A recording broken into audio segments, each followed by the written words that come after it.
కేసీఆర్పై party వర్గాల నుంచి ఒత్తిడి పెరుగుతోంది. పార్టీ అధికారం కోల్పోయిన తర్వాత 9 నెలల కాల వ్యవధిలో చూస్తే కనుక బీఆర్ఎస్ అధినేత చాలా తక్కువ సందర్భాల్లో మాత్రమే ప్రజల్లో కనిపించడం కానీ, మీడియాలో కనిపించడం కానీ జరిగింది. 2-3 సందర్భాల్లో మాత్రమే ఆయన మాట్లాడడం, ఒకసారి అసెంబ్లీకి హాజరు కావడం మినహాయిస్తే ఇప్పుడున్నటువంటి కాంగ్రెస్ ప్రభుత్వం మీద కావచ్చు, లేదంటే జాతీయ పార్టీ అయినటువంటి భారతీయ జనతా పార్టీ కేంద్రం పైన కావచ్చు, ఆయన దూకుడు కనిపించకపోవడం అనేది బీఆర్ఎస్ శ్రేణుల్ని నిరాశ నిస్పృహల్లో ముంచెత్తుతుంది.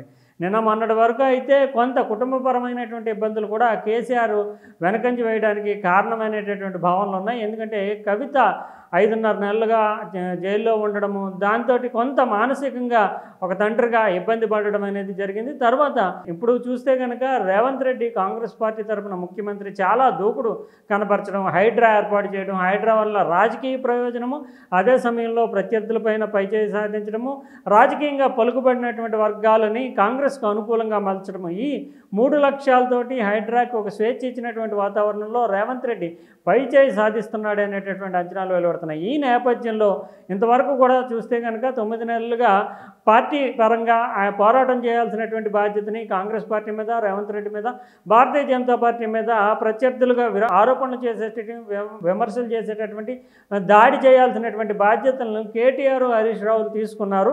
వాళ్ళు కొంత సమర్థంగానే ఆ బాధ్యతలను నిర్వర్తిస్తున్నప్పటికీ కేటీఆర్, కేసీఆర్కి, హరీష్ రావుకి ఉన్నటువంటి తేడా ఏంటంటే కేసీఆర్ వాయిస్ ఏది చెప్పినా కూడా మొత్తం విస్తృతంగా తెలంగాణ సమాజం మొత్తానికి వెళుతుంది. అదే సమయంలో ఆయన దాడి చేసిన తర్వాత ప్రత్యర్థులు మళ్ళీ మాట్లాడలేనటువంటి విధంగా ఆయన యొక్క మాటలు, వాయిస్ ఉంటుంది కనుక ఖచ్చితంగా మళ్ళీ ఒకసారి బీఆర్ఎస్ వాణిని వినిపించడానికి, అదే సమయంలో హైడ్రా పరిధిని చూసుకుంటే కనుక హైదరాబాద్లో అంటే ముఖ్యంగా బీఆర్ఎస్ పార్టీ దాదాపు 40% సీట్లు, అంటే తాను గెలిచినటువంటి 39 స్థానాల్లో 40% సీట్లు హైదరాబాదు చుట్టుపక్కల పరిసర ప్రాంతాల్లో హైడ్రా పరిధిలోనే సాధించడము. ఇప్పుడు హైడ్రానే టార్గెట్ చేస్తూ రాజకీయ నాయకులు కావచ్చు, రియల్టర్లు కావచ్చు, సెలబ్రిటీలు కావచ్చు, ప్రముఖమైనటువంటి ఇండస్ట్రీలు కావచ్చు, వీళ్ళందరినీ కూడా అదుపులో పెట్టేందుకు, నియంత్రణ చేసేందుకు హైడ్రాని ఒక రాజకీయ టూల్గా సైతం కాంగ్రెస్ వినియోగించుకుంటుంది అనేటటువంటి అంచనాలు ఉన్నాయి.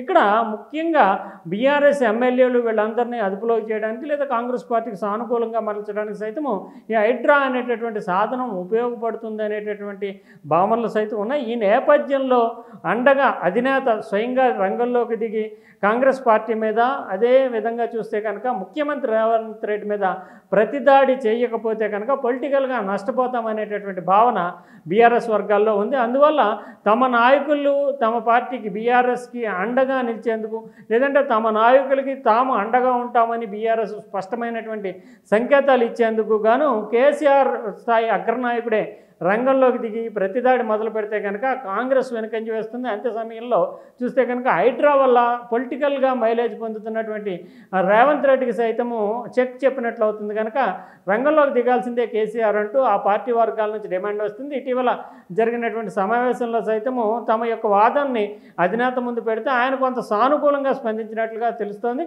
ముఖ్యంగా బీఆర్ఎస్కి సంబంధించినటువంటి కవిత ఇష్యూస్ ఎట్లా అవడం, తర్వాత లీగల్గా ప్రాసెస్గా ఏళ్ళు పూళ్ళు పడుతుంది. అందువల్ల ఇప్పుడు న్యాయపరంగా వచ్చేటటువంటి చిక్కులు కానీ, బీఆర్ఎస్కి ఇబ్బందులు కానీ లేవు. ఏదైనా ఉంటే కనుక కవిత ఇష్యూని తీసుకుని పొలిటికల్గానే మళ్ళీ బీఆర్ఎస్ ప్రజల్లోకి వెళ్ళడానికి అవకాశం ఉంది కనుక శిక్షలు పడడం కానీ ఇతరత్ర అనేక సమస్యలు ఏమీ లేవు.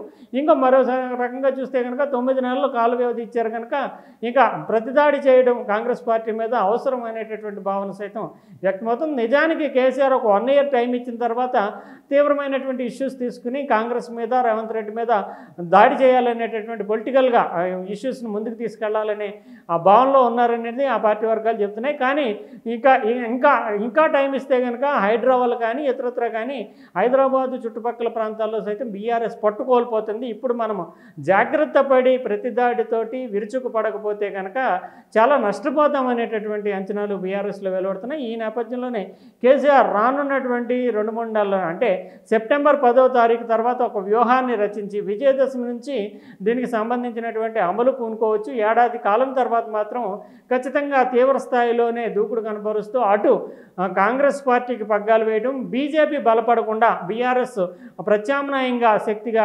నిరూపించుకోవడం అనేది తన లక్ష్యాలుగా ఉండవచ్చుననేటటువంటి విషయం ప్రత్యేకించి పరిశీలకులు చెప్తున్నటువంటి సమాచారం.